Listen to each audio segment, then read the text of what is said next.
அவங்க கேட்டது என்னன்னு பார்த்தீங்கன்னா, 1/2 இன்ச்சுக்கும் கம்மியா இருந்தா கூட பரவால்ல. பீட்ஸ்லாம் நெறையா யூஸ் பண்ணாம த்ரெட் யூஸ் பண்ணுங்க அப்படின்னு சொல்லியிருந்தாங்க. அவங்க நெறைய டிசைன்ஸ காமிச்சு, இதுல இருக்க மாரி வேணும், இது மாரி வேணும் அப்படின்னு சொல்லிட்டு அவங்க காமிச்சதுனால, ஏன்னா இதுக்கு முன்னாடி பழைய வீடியோங்கள்ல பேக் சைடு வந்து எப்படி இருக்குன்னு எனக்கு காட்டுங்கன்னு சொல்லிட்டு ஒரு சப்ஸ்கிரைபர் கேட்டிருந்தாங்க. அதனால தான் பெரிய பார்டர் சைடு ஸ்லீவ் இருக்க மாதிரி நான் பண்ணியிருக்கேன். Hi hello welcome back to our channel. இன்னைக்கு பார்த்தீங்கன்னா ஒரு ஆரி ஒர்க் ப்ளவுஸ் டிசைன் தான் பார்க்க போகிறோம். ரொம்ப சிம்பிளாக இருக்கணும், ஆனால் எனக்கு இந்த மாதிரிலாம் டிசைன்ஸ் வேணும் அப்படின்னு சொல்லியிருந்தாங்க. அதை வச்சு நானே க்ரியேட் பண்ண தான் இந்த டிசைன். இந்த சாரீக்கு ஏற்ற மாதிரி கலரில் ப்ளவுஸில் வந்து கொஞ்சம் அந்த கலர் சில்க் த்ரெட் வந்தால் நல்லாயிருக்கும் அப்படிங்கிறதுக்காக இந்த மாதிரி டிசைன் பண்ணியிருக்கேன். ஓகே, எப்படிலாம் நான் பண்ணினேன் அப்படிங்கிறத தான் இந்த வீடியோவில் டீட்டெயில்டாக பார்க்க போகிறோம். வாங்க இப்போ நம்ம வீடியோக்குள்ளே போகலாம். ஃபஸ்ட்டு அதுக்கு முன்னாடி நான் ஒன்று சொல்லிக்கிறேன். என்னென்னா, ரொம்ப டேஸ்க்கு அப்புறம் இன்றைக்கி தான் வந்து ஆரி ஒர்க் ப்ளவுஸ் டிசைன் வந்து நான் போட்டிருக்கேன். இனி வரப்போகிற வீடியோங்களில் வந்து ஒவ்வொருத்தருடைய டவுட்டையும் வந்து நான் கிளியர் பண்ணலாம் அப்படின்னு சொல்லிட்டு வீடியோஸ் வந்து எடுத்து நிறைய சேவ் பண்ணிட்டேன். அதில் ஃபஸ்ட்டு பார்த்தீங்கன்னா இந்த ப்ளவுஸை வந்து டிசைன் பண்ண வீடியோவை பார்த்துடலாம். இந்த ப்ளவுஸில் வந்து நான் டிசைன் பண்ணியிருக்கிறது பார்த்தீங்கன்னா ரொம்ப சிம்பிள் தான்.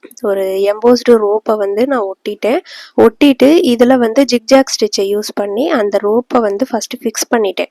ஏன்னா நம்ம ரொம்ப கம் அப்ளை பண்ணி ஒட்டுறதை விட லைட்டாக கம் அப்ளை பண்ணி அந்த த்ரெட்டு வந்து நகராமல் இருக்க ஒட்டிட்டு அதுக்கப்புறம் ஜிக்ஜாக் ஸ்டிச்சை இந்த மாதிரி யூஸ் பண்ணிடணும். அதுக்கப்புறம் சாரீக்கு மேட்சிங்கான சில்க் த்ரெட்டை வச்சு இது மேலே ஃபில்லிங் பண்ண போகிறோம். இந்த எம்போஸ்டு ஃபில்லிங் பண்ண போகிறோம், அவ்வளோதான். இந்த எம்போஸ்டு ஃபில்லிங் பண்ணுறதுனால பார்த்தீங்கன்னா அந்த சாரீக்கு வந்து மேட்சிங்காக நல்லா லுக் வைஸ் சூப்பராக இருக்கும். அதனால இந்த மாதிரி பண்ணிட்டு இந்த ஃபில்லிங் பண்ணதுக்கு ஒரு 2 சைடு பார்த்தீங்கன்னா இந்த ப்ளவுஸோட கலர் அந்த ப்ளூ கலரில் வந்து அவுட்லைன் மாதிரி 2 லேயருக்கு கொடுக்கலாம் அப்படின்னு நினச்சேன்.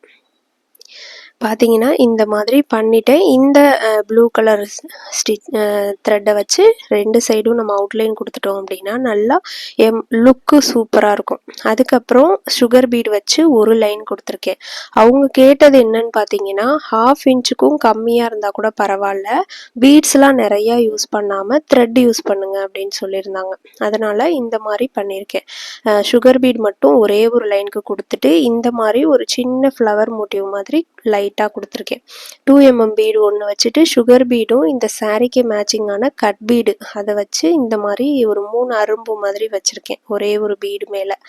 அவ்வளோதான். இது வந்து நம்ம பண்ணும்போது பார்த்தீங்கன்னா மிடில் இருந்து தான் ஸ்டார்ட் பண்ணி ஒன் சைடை ஃபுல்லாக கம்ப்ளீட் பண்ணிவிட்டு அடுத்த சைடு கம்ப்ளீட் பண்ணணும். பார்த்தீங்கன்னா இந்த மாதிரி தான் தனித்தனியாக நாட் கொடுத்துடணும். ஏன்னா அப்போ தான் ஃப்யூச்சரில் சப்போஸ் ஒரே ஒரு ஃப்ளவர் வந்து அவுந்தாலும் அது வந்து கண்டினியூவாக ஆகாமல் இருக்கும். அதனால் தனித்தனியாக நாட் போட்டு ஃபினிஷ் பண்ணிவிட்டு அடுத்தடுத்த ஃப்ளவரை வந்து நம்ம கம்ப்ளீட் பண்ணணும். ஆரி ஒர்க் பண்ணும்போது பார்த்தீங்கன்னா நமக்கு எப்படி பண்ணுறோமோ அதே மாதிரி தான் நம்ம அடுத்தவங்களுக்கு அந்த கஸ்டமர்ஸ்களுக்கு பண்ணி கொடுக்கணும். அப்போ தான் வந்து நல்ல ஒரு நீண்ட நாட்களுக்கு இந்த ஸ்டிச்சிங் வந்து உழைக்கும். இப்போ பார்த்தீங்கன்னா நான் மிடில்லேருந்து ஸ்டார்ட் பண்ணி ஒரு சைடு கம்ப்ளீட் பண்ணிட்டேன். இப்போ இந்த சைடு வந்து கம்ப்ளீட் பண்ணணும். எப்போவுமே மிடில்லேருந்து ஸ்டார்ட் பண்ணால் தான் அந்த ஃப்ளவர் வந்து மிடிலில் ஒன்று இருக்கும். அது நம்ம மேலேருந்து ஸ்டார்ட் பண்ணி வந்தோன்னா கொலாப்ஸ் பண்ண மாதிரி தான் இருக்கும். அதனால் இந்த மாதிரி சின்ன சின்ன டிப்ஸை யூஸ் பண்ணி பண்ணினீங்க அப்படின்னா நீட்டாக இருக்கும். இப்போ நான் அடுத்த சைடும் இதே மாதிரி கம்ப்ளீட் பண்ணிவிட்டு காட்டுறேன். பார்த்துங்க, இந்த மாதிரி தான் இருக்குது. ஃபுல் அவுட்புட் வந்து இந்த மாதிரி தான் இருக்குது. சிம்பிளான டிசைன். அவங்க ரொம்ப ரொம்ப சிம்பிளாக கேட்டாங்க. கிராண்டாலாம் பண்ண வேணாம், ரொம்ப சிம்பிளாக வேணும். ஆனால் த்ரெட் யூஸிங் தான் அதிகமாக இருக்கணும், பீட்ஸ் வந்து எனக்கு கம்மியாக வேணும் அப்படின்னு சொன்னாங்க. அவங்க வந்து ஒரு டிசைனை காமிச்சு அந்த டிசைன் வேணும்னு கேட்கல. அவங்க நிறைய டிசைன்ஸை காமிச்சு இதில் இருக்க மாதிரி வேணும், இது மாதிரி வேணும் அப்படின்னு சொல்லிட்டு அவங்க காமிச்சதுனால நான் இந்த மாதிரி தான் பண்ணியிருக்கேன். இது வந்து என்னோட ஐடியா படி தான் நான் பண்ணியிருக்கேன். அவங்க சொன்ன அந்த ஐடியாஸை வச்சு நான் என்னோட ஐடியாவை தான் இதில் வந்து ஃபுல்லாக கொடுத்துருக்கேன். இப்போது ஃப்ரேமில் இருந்து கிளாத்தை நம்ம அவுத்ததுக்கப்புறம் பார்த்தீங்கன்னா இந்த மாதிரி சுருக்கம்லாம் இல்லாமல் இப்படி நீட்டாக இருக்கணும். இது மாதிரி இருந்துச்சு அப்படின்னா தான் இது வந்து கரெக்டான ஒரு ஸ்டிச்சிங் அப்படின்னு அர்த்தம். ரொம்ப சுருக்கமாக இருக்கும். அந்த மாதிரிலாம் இருந்துச்சு அப்படின்னா நம்ம ஸ்டிச் பண்ணும்போது டைலரிங்க்கு வந்து ஒழுங்காக ப்ளவுஸ் ஸ்டிச்சிங் ஒழுங்காக அமையாது. அதனால சுருக்கம் இல்லாதபடி ஃப்ரேமில் வந்து நல்லா ஃபிக்ஸ் பண்ணிடணும். இப்போ அடுத்து நேர் கட்டிங் ப்ளவுஸுங்கிறதுனால இதுக்கு ஆப்போசிட்டே பார்த்தீங்கன்னா நான் ஃப்ரண்ட் நெக்கும் இதிலேயே பண்ணிட போகிறேன். நேர் கட்டிங்கிறதுனால நமக்கு பிரச்சனையே இல்லை, ஈஸியாக டக்குன்னு முடிஞ்சிடும். இப்போது இந்த பேக் நெக்குடைய உள்பக்கம் ஸ்டிச்சிங் எப்படி இருக்குன்னு பாருங்கள். ஏன்னா இதுக்கு முன்னாடி பழைய வீடியோங்களில் பேக் சைடு வந்து எப்படி இருக்குன்னு எனக்கு காட்டுங்கன்னு சொல்லிட்டு ஒரு சப்ஸ்கிரைபர் கேட்டிருந்தாங்க. அதனால தான் பேக் சைடு ஸ்டிச்சிங் எப்படி இருக்குன்னு நான் காட்டியிருக்கேன். இங்கே பார்த்தீங்கன்னா தெரியுதா, ஒவ்வொரு ஃப்ளவருக்கும் தனித்தனியாக நாட் போட்டு நான் கம்ப்ளீட் பண்ணியிருக்கேன். இந்த எம்போஸ்டு ரோப்பு ஃபில் பண்ணியிருக்கிறது பார்த்தீங்கன்னா அங்கங்கே இந்த நாட் மட்டும்தான் தெரியுது. அந்த நாட் வந்து ஸ்டார்ட் பண்ண இடமும் கம்ப்ளீட் பண்ண இடத்துல ஒரு நாட் வரும் இல்லையா, அது மட்டும்தான் அந்த ஸ்டார்ட் பண்ணும்போது நம்ம பண்ணுவோம் இல்லையா, நாட் போட்டு ஸ்டார்ட் பண்ணுவோம்ல, அது மட்டும்தான் வெளியில் தெரியும். மீதி இடம் எல்லாமே வந்து ஃப்ரண்ட் சைடு பார்க்குற மாதிரி தான் இருக்கும்.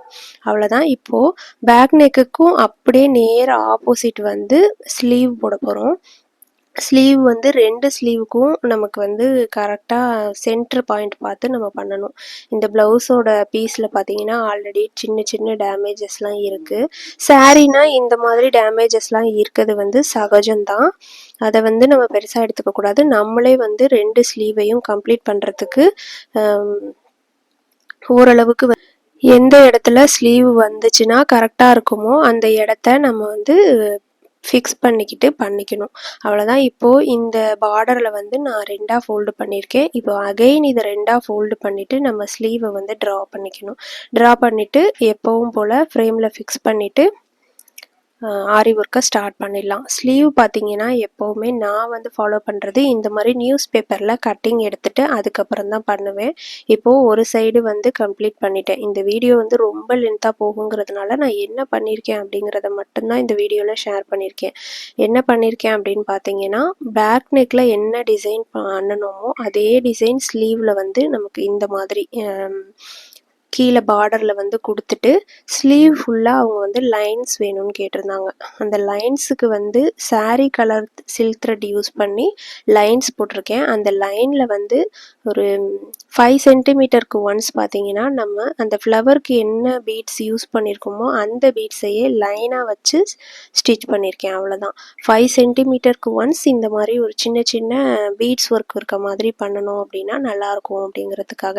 அந்த கட் பீட் யூஸ் பண்ணியிருக்கிறதுனால பார்த்தீங்கன்னா லைட்டாக அந்த ஷேடிங் வந்து வெயில்லையோ இல்லை லைட் வெளிச்சத்துலையோ வந்து அது கொஞ்சம் ஷைனிங் லுக்கு கொடுக்கும். அதனால் இந்த மாதிரி பண்ணியிருக்கேன். அவ்வளோதான். ஸ்லீவ் வந்து ஃபுல்லாக ஆம்கோல் வரைக்கும்லாம் நான் பண்ணலை. ஏன்னா எப்படியா இருந்தாலும் சாரியில் பட்டு அது போகும். இது வந்து கஸ்டமர்னு சொல்கிறத விட எங்கள் ரிலேட்டிவ் ஒருத்தவங்களுக்கு தான் இந்த ப்ளவுஸை வந்து நான் ஸ்டிச் பண்ணியிருக்கேன். அதனால் எப்படியா இருந்தாலும் இது நமக்கு அப்படின்னா எப்படி பண்ணுவோமோ அந்த மாதிரி தான் நான் பண்ணியிருக்கேன். இப்போ பார்த்தீங்கன்னா ஃப்ரண்ட் நெக்கு இந்த மாதிரி பேக் நெக்குக்கும் பக்கத்துலேயே ஃப்ரண்ட் நெக்கு இவங்க நேர் கட்டிங் போடுறதுனால நேர் கட்டிங் அப்படியே போட்டேன். ஸ்லீவ் வந்து அதுக்கு ஆப்போசிட் சைடில் ஒரு சைடு பார்டர் பார்த்தீங்கன்னா சின்ன பார்டராக கொடுத்துருக்காங்க. இந்த பீஸில் ஒரு சைடு பெரிய பார்டர் கொடுத்துருக்காங்க. அதனால் பெரிய பார்டர் சைடு ஸ்லீவ் இருக்க மாதிரி நான் பண்ணியிருக்கேன். இப்போ பார்த்தீங்கன்னா ஃப்ரேம்லேருந்து 2 ஸ்லீவையுமே போட்டுட்டு கழட்டிட்டேன். இப்போ இந்த மாதிரி தான் இருக்குது 2 ஸ்லீவ். அதுக்கு ஆப்போசிட்டில் front neck and back neck இருக்குது. அவ்வளோதான். இப்படி தான் கம்ப்ளீட் பண்ணேன். அப்புறம் இந்த ப்ளவுஸை வந்து எத்தனை நாளில் கம்ப்ளீட் பண்ணேன் அப்படின்னு பார்த்தீங்கன்னா ஒரு 5 டேஸ் அந்த மாதிரி இருக்கும்.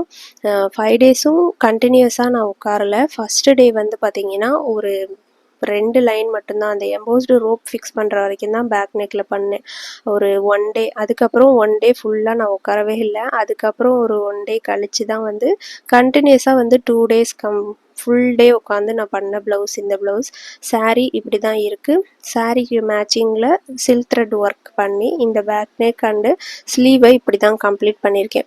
இந்த வீடியோவில் ஏதாவது டவுட் இருந்துச்சு அப்படின்னா கீழே கமெண்ட்ஸில் கேளுங்க, நான் கிளியர் பண்ணுறேன்.